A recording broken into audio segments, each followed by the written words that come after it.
Hey everyone, in this video we are going over Facebook boosted posts versus Facebook ads. Which one is best? So in this video I wanted to kind of dive into that topic a little bit hands-on, kind of give you the background of Facebook boosted posts, tell you my opinion, why you should never boost a post on Facebook and what you should do instead. For those of you who don't know me, hello, my name is Dawson. I have a dental marketing company here in Colorado Springs. Wanted to make this video to prevent people from boosting posts on Facebook and to really show them what they should do instead or as a substitute. For this video, I kind of went around on YouTube, did my research. I cherry picked some of the best ideas from each video, so you wouldn't have to go to another video after this. You'd have all the information that you need. Some people are saying on YouTube that you can boost a post for free. You probably have suggested videos somewhere alongside of this saying that's true. Not really. I'll jump into that a little bit later, but I just wanted to say that right off the bat. So what does it mean to boost a Facebook post? Well, boosting came into play when Facebook actually started relinquishing some of the organic reach that you have on your Facebook page. For instance, if you're a business, you have your business page and 1,000 people follow you. If you put out a post organically, Facebook is only going to show that post to, let's say, maybe 300 people. Throughout the years, that number has slowly gotten smaller and smaller, hence incentivizing businesses or people with personal brands to spend money and get their posts out to more people. So long story short, Facebook wants you to spend more money on their platform. They want you to advertise in order to reach the amount of people that you used to years ago. So although it's not the best that Facebook has kind of slashed your organic reach, there are ways that you can advertise in a sophisticated manner that would enable you to get the biggest bang for your buck. So what does Facebook say about boosting a post? Unfortunately, not too much. I'll have a pop-up here, but there's not as much flexibility in boosting a post than there is with running Facebook ads. This is the biggest distinction on why everyone on YouTube is telling you not to boost a post and why most, if not all of them, are telling you to use Ads Manager. Now, to some people, the back end of Facebook can be scary, but rest assured, there are tons of videos on YouTube on how you can run ads. So right now, I want to compare the flexibility you have with boosting a post versus Facebook ads. One of the biggest things that boosting a post that you can't really change or you have limited control over is the campaign objective. Facebook is getting a little bit better. There were some outdated videos saying there are only 3 campaign objectives. However, Facebook has kind of learning, giving you a little bit more flexibility on the campaign options. I'll have a list of them over here, but according to kind of the back end of Facebook, you can't run what's called a conversions campaign.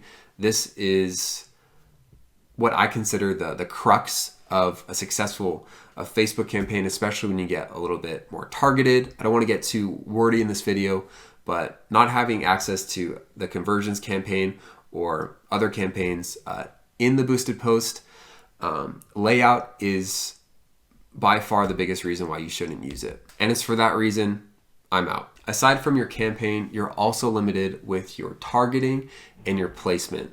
With your targeting, I'll even have a picture here. It says for advanced targeting features, go to Ads Manager. So at least they tell you up front that, hey, you don't have all the options you have here on the back end of Facebook. But the biggest key thing in running Facebook ads, if you have a customer list, use it. You can tell Facebook, find people that look like this and give them just a list of your customers' first name, last name, email. What Facebook then does is finds them on Facebook and creates an avatar. And then with this avatar, Facebook then looks for people that are similar to your customer base.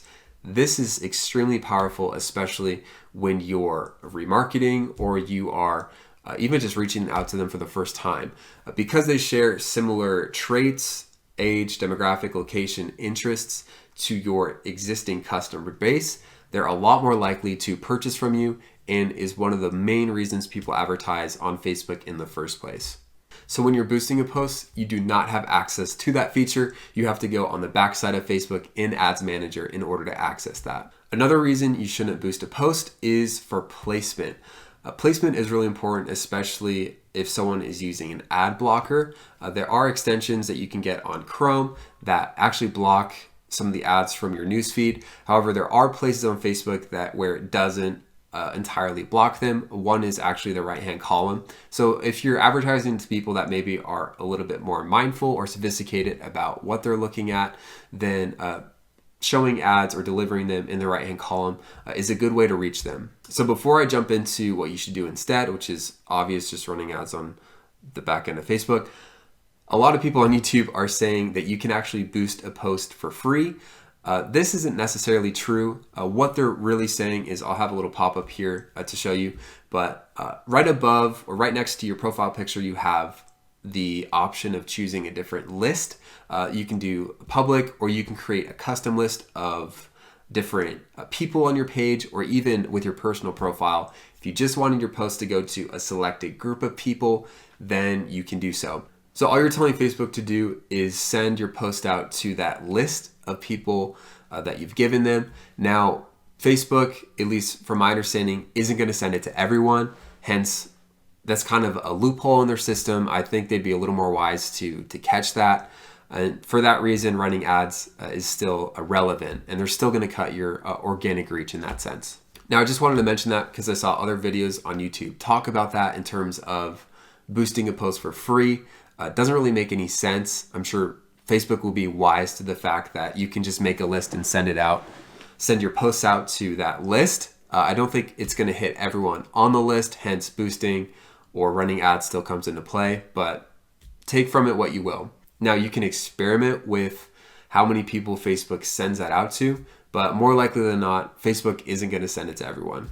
So what should you do instead? You should run your ads in Ads Manager. I don't want to show you what it looks like on my computer now and get into all the bells and whistle of Business Manager. That's not what this is about. And they like to update the interface, so it might confuse some of you.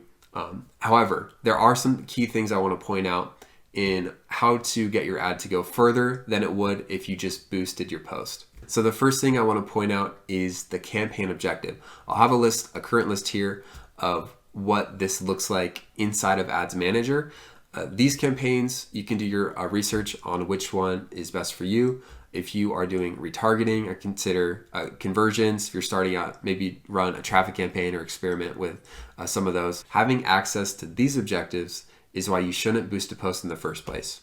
If we look at your targeting on Ads Manager, this is where you can create custom audiences, like I mentioned before, with your customer list or customer data, in which Facebook can do some of its magic and find people that are similar to your customers now.